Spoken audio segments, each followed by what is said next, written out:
Oh, hello and welcome to what we talking about with Jamie Jakes. I am him, and today I'm here to talk to you about the fantasy football value of Bijan Robinson versus Jahmyr Gibbs.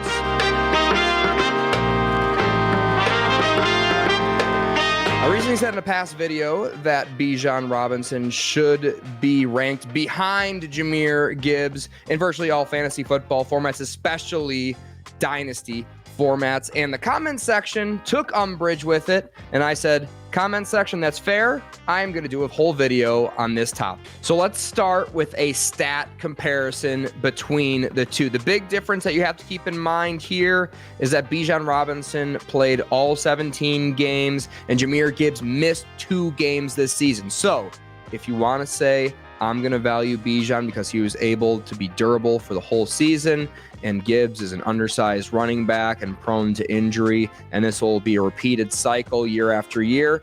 That's fair. That is, however, not my opinion. You can see Bijan Robinson had a half a carry more on average per game. Their yards per game are virtually identical, with Gibbs having more yards on the ground and Bijan having more yards through the air. Gibbs had more yards per carry, while Bijan had more yards per reception.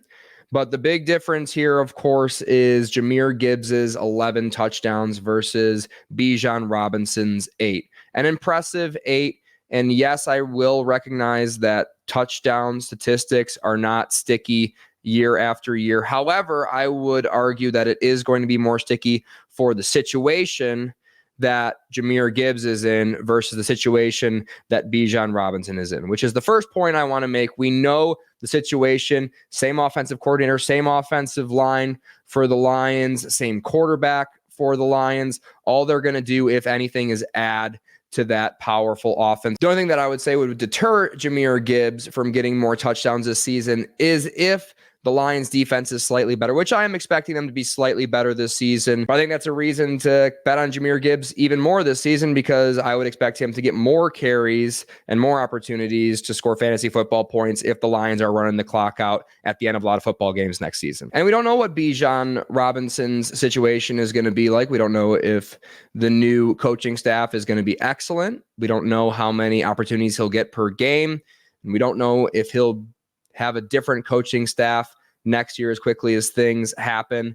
We don't know who's going to be handing him the ball off really at this point when I'm recording this video. So at least at the moment, I believe that Jahmyr Gibbs' situation is so much more stable and reliable going forward. Currently, in fantasy football Dynasty Superflex startup drafts, Jahmyr Gibbs is going at 205, while Bijan Robinson is going at 201. And this is according to SouthHarmonFF.com, which is an awesome free website that anybody can log on and use. Jahmyr Gibbs is going after Christian McCaffrey, after Breece Hall, and after Bijan Robinson, but it is very close, and I'm sure a lot of fantasy football managers are selecting Jahmyr Gibbs, which makes this a good, healthy debate and a good reason to do a video, because in my opinion, you should be showing your league mates this chart if you have Bijan Robinson, and say, hey, why don't you throw in a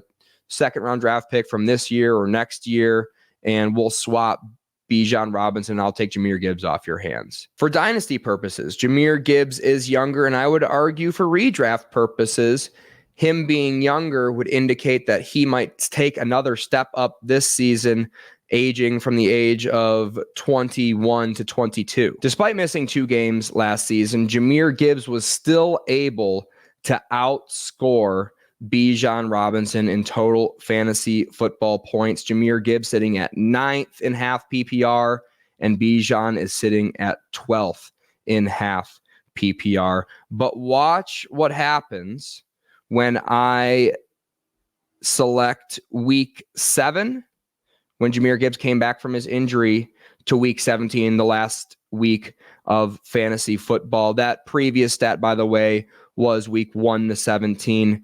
Now we see Jahmyr Gibbs, week 7 on, was RB3 for the Detroit Lions in fantasy football, with 1 bye week. Same thing with Bijan Robinson. You have to scroll a little bit more down to 20. Bijan week 7 and on to week 17 was RB20 in half PPR scoring. We all remember early on in the season, we were concerned about Jahmyr Gibbs' usage in the offense, and Dan Campbell came out and said he hasn't quite learned the playbook basically well enough, and he's a little bit of a liability out there, especially in passing situations, basically saying that Gibbs cost us an interception or two by running the wrong route and being off base with veteran quarterback Jared Goff. So maybe this injury was a little bit of a blessing in disguise, because maybe he got his nose in the playbook a little bit more because he's not getting the regular workouts and he's got more free time.